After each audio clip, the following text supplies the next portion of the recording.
Hello, എന്തൊക്കെയുണ്ട് വിശേഷം? എല്ലാവരും സുഖമായിരിക്കുന്നു എന്ന് വിചാരിക്കുന്നു. ഇത് നമ്മുടെ 105ാമത്തെ പാർട്ടാണ്. എന്നാൽ നമുക്ക് സ്റ്റോറിയിലേക്ക് പോയാലോ? ഈ പാർവണിയും ശിവയും പിരിഞ്ഞിരിക്കുന്ന സമയത്ത് കുറച്ചുകൂടെ അവർ പിരിഞ്ഞിരിക്കണം എന്നാണ് ഞാൻ കരുതിയത്. പക്ഷെ നിങ്ങളെല്ലാവരും പറഞ്ഞു അവരെ വേഗം സെറ്റാക്കണമെന്ന്. അതുകൊണ്ട് മാത്രമാണ് വേഗം സ്റ്റോറി അവസാനിക്കുന്നത്. അല്ലെങ്കിൽ സ്റ്റോറി കുറച്ചുകൂടെ നീണ്ടു നിന്നേനെ. പിന്നെ വേറൊരു കാര്യം എന്ന് വെച്ച് കഴിഞ്ഞാൽ വെറുതെ ഇങ്ങനെ വലിച്ചു നീട്ടിയിട്ടും കാര്യമില്ലല്ലോ. അതുകൊണ്ട് എന്തായാലും അവസാനിപ്പിക്കാമെന്ന് വിചാരിച്ചു. എന്ന് വെച്ചിട്ട് നാളത്തെ പാർട്ട് കൊണ്ട് സ്റ്റോറി അവസാനിക്കുന്നില്ല കേട്ടാ. കുറച്ച് പാർട്ടുകൾ കൂടി ഉണ്ടാവും. നിങ്ങൾക്ക് സങ്കടം ഉണ്ടാവും എന്ന് എനിക്കറിയാം. അതിനേക്കാൾ കൂടുതൽ എനിക്ക് സങ്കടമുണ്ട്. പിന്നെ ഒന്നാമത് എനിക്ക് ഡെയിലി പോസ്റ്റ് ചെയ്യാനായിട്ട് നല്ല ബുദ്ധിമുട്ടുണ്ട്. അതിൻ്റെ ഇടയിൽ ഞാൻ പോസ്റ്റ് ചെയ്യാൻ പരമാവധി ശ്രമിക്കാറുണ്ട്. സമയമില്ലാത്ത സമയത്ത് കുത്തിയിരുന്നിട്ടൊക്കെയാണ് റെക്കോർഡ് ചെയ്യണത്. ബ്രദറിൻ്റെ മാരേജും ടൈമിലെല്ലാം ഞാൻ നല്ല കഷ്ടപ്പെട്ടിട്ട് തന്നെയാണ് റെക്കോർഡ് ചെയ്തിട്ടുണ്ടായിരുന്നത്. അപ്പോൾ നിങ്ങളെല്ലാവരും നല്ലോണം സപ്പോർട്ട് ചെയ്തു എനിക്ക്. അതിനേക്കാളുപരി പുതിയൊരു സ്റ്റോറി ഞാൻ റെക്കോർഡ് ചെയ്യാനായിട്ട് ഇങ്ങനെ നിൽക്കുകയാണ്. പക്ഷേ പാർവതി ശിവദേവ ഉള്ള കാരണം എനിക്ക് രണ്ടും കൂടെ പോസ്റ്റ് ചെയ്യാൻ പറ്റുന്നില്ല. അപ്പോൾ ഈ സ്റ്റോറി അവസാനിക്കുന്നതിന് വേണ്ടി വെയിറ്റ് ചെയ്യാണ് അത് സ്റ്റോറി പോസ്റ്റ് ചെയ്യാനായിട്ട്. അപ്പോൾ ഈ സ്റ്റോറി കഴിഞ്ഞാൽ വേറൊരു സ്റ്റോറി ആയിട്ട് ഞാൻ വേഗം വരും. ഇപ്പോൾ കുറച്ച് തിരക്കുണ്ട്, അതുകൊണ്ട് മാത്രമാണ് ഞാൻ പോകുന്നത്. അപ്പോൾ ശരി, നമുക്കൊന്ന് സ്റ്റോറിയിലേക്ക് പോവാം കേട്ടോ.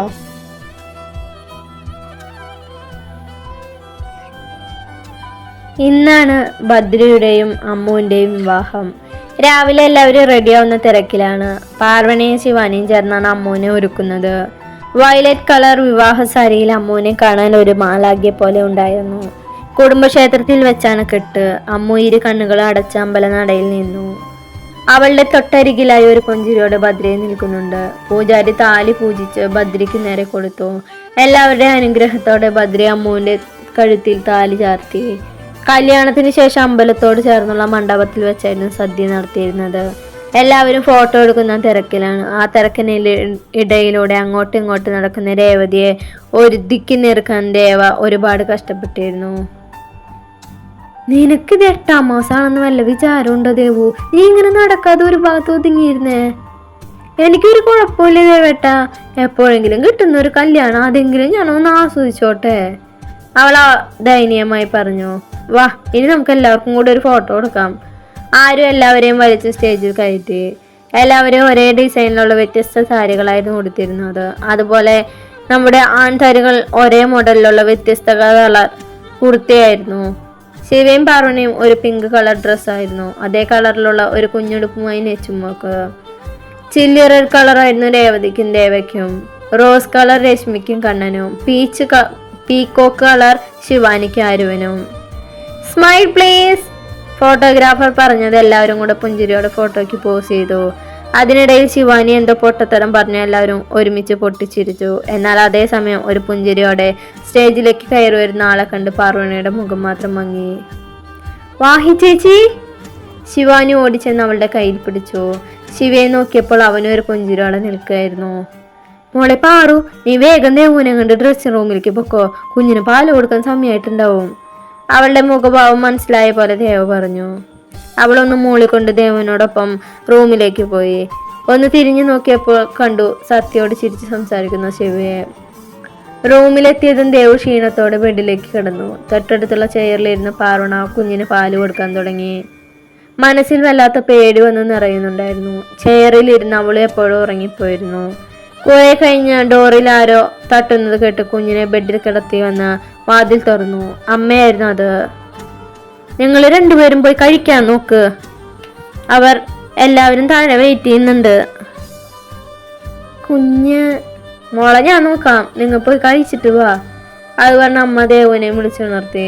മുഖം എല്ലാം കഴുകുന്ന ഫ്രഷ് ആയതിനു ശേഷം അവർ രണ്ടുപേരും താഴേക്ക് നടന്നു. അവളുടെ കണ്ണുകൾ ആദ്യം തേടിയത് സത്യമായിരുന്നു. അവിടെ എവിടെയും അവൾ ഇല്ല എന്ന് മനസ്സിലായപ്പോൾ അവളുടെ മനസ്സിൽ ഒരു ആശ്വാസം നിറഞ്ഞു. ദേ ചേച്ചിമാര് വന്നു, ഇനി നമുക്ക് ഭക്ഷണം കഴിക്കാൻ പോവാം, പാർവണയും ദേവുനെയും നോക്കി ശിവാനി പറഞ്ഞു. അവരെല്ലാവരും കഴിക്കാനായി നടന്ന് ശിവ പാർവണിയുടെ കയ്യിൽ പിടിച്ചു നിർത്തി. കുഞ്ഞോ? അവൾ ഉറങ്ങ, അമ്മയെ കൂട്ടിയെത്തിയിട്ടുണ്ട്. നീ ഉറങ്ങിയ? അവളൊന്ന് മൂളി. എന്തേ, നിനക്ക് വയ്യേ? ഏയ് കുഴപ്പമൊന്നുമില്ല. അത് കേട്ട് ശിവ തന്റെ കൈകൾ കൊണ്ട് അവളുടെ നെറുകയിൽ ഒന്ന് തലോടി. ശേഷം തന്നോട് ചേർത്ത് പിടിച്ച് മുന്നോട്ട് നടന്നു. എല്ലാവരും ഒരുമിച്ചിരുന്നാണ് കഴിക്കാനിരുന്നത്. നല്ല ചൂട് സാമ്പാറിന്റെയും ചോറിന്റെയും മണം പാർവണിയുടെ വിശപ്പ് ഒന്നുകൂടെ കൂട്ടിയിരുന്നു. നിമിഷ നേരം കൊണ്ട് പല കറികളും ഇലയിൽ നിരന്നു. ചോറിലേക്ക് സാമ്പാർ ഒഴിച്ചതും ഒരു പ്രത്യേക മണം മൂക്കിലേക്ക് കയറി. അവൾ ചോറെടുത്ത് ഒരു ഉരുള വായിലേക്ക് വെച്ചതും കണ്ണ് നേരെ ചെന്നത് തങ്ങൾക്ക് ഓപ്പോസിറ്റായി ഇരിക്കുന്ന സത്യയിലേക്കാണ്. വായിലേക്ക് വെച്ച ചോറ് തൊണ്ടയിൽ നിന്ന് ഇറങ്ങാത്ത പോലെ അവൾക്ക് തോന്നി. നിമിഷ നേരം കൊണ്ട് വിശപ്പെല്ലാം കെട്ടുപോയി. ആരോടോ ഫോണിൽ ചിരിച്ച് സംസാരിച്ചുകൊണ്ടിരിക്കുകയാണ് സത്യ ഭക്ഷണം കഴിക്കുന്നത്. അന്ന് ഹോസ്പിറ്റലിൽ വെച്ചാണ് അവളെ താൻ ആദ്യമായി കണ്ടിരുന്നത്. അന്ന് കാണുമ്പോൾ തന്നെ നല്ല സുന്ദരിയായിരുന്നു. ഇപ്പോൾ ഭംഗി ഒന്നുകൂടെ വർദ്ധിച്ച പോലെ. ഓരോന്ന് ആലോചിച്ചിരിക്കുമ്പോഴാണ് തനിക്ക് നേരെ ഒരു ചോറുരുള വന്നത്. തനിക്ക് നേരെ കൈ നീട്ടി പുഞ്ചിരിയോടെ ഇരിക്കുന്ന ശിവ.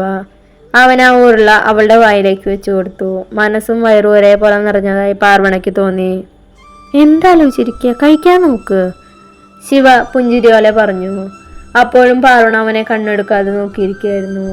ശിവ ഒരു ഉരുള കൂടെ അവളുടെ വായിലേക്ക് വെച്ചു കൊടുത്തു. ഒരു മടിയും കൂടാതെ പാർവണ അത് വാങ്ങിച്ചു കഴിച്ചു. അതെ, ഇന്ന് ഞങ്ങളുടെ കല്യാണമാണ്, അത് മറക്കണ്ടാട്ടാ, ബദ്രി അവരെ കളിയാക്കി പറഞ്ഞു. പാർവണ ഒരു ചമ്മിയെ ചിരിച്ചു. അവൾ പിന്നെ വേഗം ഭക്ഷണം കഴിക്കാൻ തുടങ്ങി. ശിവ, ഞാൻ കുഞ്ഞിൻ്റെ അടുത്തേക്ക് പോവാ. ഭക്ഷണം കഴിച്ചു കഴിഞ്ഞ് പാർവണ റൂമിലേക്ക് നടന്നു. മോളെ, പിന്നിൽ നിന്നുള്ള വിളി കേട്ട് അവൾ തിരിഞ്ഞു നോക്കിയപ്പോൾ ആ ആളെ കണ്ട് അവളുടെ മുഖം വിടർന്നു. രാമച്ചൻ! അവൾ വേഗം രാമച്ചൻ്റെ അരികിലേക്ക് വന്നു. മോൾക്ക് സുഖല്ലേ? അയാൾ പാർവണിയുടെ നെറുകിൽ തലവടിക്കൊണ്ട് ചോദിച്ചു. അതെ രാമച്ച, സുഖാണ് മോളെ. രാമച്ചനോ? മോളെ കണ്ടിട്ട് എത്ര കാലായി.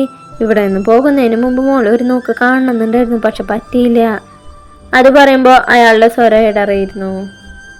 രാമച്ച! അവൾ കരഞ്ഞുകൊണ്ട് രാമച്ചനെ കെട്ടിപ്പിടിച്ചു. ഒപ്പം ആവൃതന്റെ കണ്ണുകൾ നിറഞ്ഞിരുന്നു. കുഞ്ഞെവിടെ മോളെ? അവളുടെ കണ്ണു തുടച്ചുകൊണ്ട് അയാൾ ചോദിച്ചു. മോള് ഉറങ്ങ, റൂമിലുണ്ട്, വാ രാമച്ച.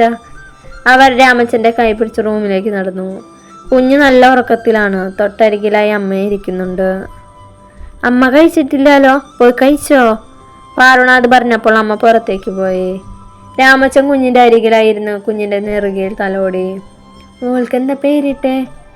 ശിവാംശീന്ന രാമച്ച. എല്ലാവരും നച്ചു എന്ന് വിളിക്കും. എൻ്റെ കുഞ്ഞിന് കൊടുക്കാൻ ഇപ്പൊ രാമച്ചന്റെ കയ്യിലൊന്നുമില്ലല്ലോ. അയാളൊന്നും ആലോചിച്ച ശേഷം പെട്ടെന്ന് എന്തോ ഓർമ്മ വന്ന പോലെ കഴുത്തിലെ സ്വർണ്ണമാല കുഞ്ഞിന്റെ കഴുത്തിലിട്ട് കൊടുത്തു. അയ്യോ, ഇതൊന്നും വേണ്ട രാമച്ച. എൻ്റെ കുഞ്ഞിപ്പെണ്ണിന് അച്ഛൻ്റെ വക ഒരു സമ്മാനം ഇരിക്കട്ടെ. പെട്ടെന്നൊരു കോൾ വന്നത് അയാൾ ഫോൺ എടുത്ത് സംസാരിച്ചു. എന്നാ ഞാൻ ഇറങ്ങാം മോളെ. ഇത് രാമച്ചൻ്റെ നമ്പറാണ്, ഇടയ്ക്ക് വിളിക്കണം. എന്താവശ്യം ഉണ്ടെങ്കിൽ എന്നോട് പറയണം കേട്ടോ. രാമച്ചൻ ഒരു പേപ്പർ നമ്പർ എഴുതി കൊടുത്തു. എന്നാ ശരി മോളെ. രാമച്ചൻ അത് പറഞ്ഞ് താഴേക്ക് പോയി.